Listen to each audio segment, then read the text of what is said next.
சேரன். இந்த ரோடு எங்கே போகுது? மாறன். எங்கேயும் போகலடா, நான் பிறந்ததுலேருந்தே அது இங்கே தான் இருக்கு. சரிங்க சரிங்க, சந்தோஷமா இருங்க. சிரிப்பு வந்துச்சா? வரல. அப்போ இந்த சம் போட்டு போறீங்களா? Okay. Find the value of 5 8 power 1/3 27 power 1/3 whole cube and 1/4 அப்படி சொல்லிட்டு கொடுத்துருக்காங்க. இங்கே 8ன்ற வேல்யூ இருக்கிறதா நம்ம எப்படி எழுதலாம்? 2 கியூப்னு எழுதலாமா? அப்போ 2 கியூபுக்கும் இந்த 3க்கும் கேன்சல் ஆயிடுச்சுன்னா வெறும் 2 மட்டும் வரப்போகுது. இந்த இடத்துல வெறும் 3 மட்டும் வரப்போகுது. சரிங்களா?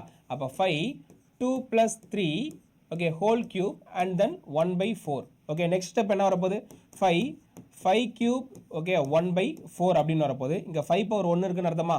அப்போ a power m into a power n எப்படி எழுதலாம்? a பவர் m + 1 எழுதலாமா? அப்போ 5 1 + 3 1/4. அப்போ 5 பவர் 4 1/4.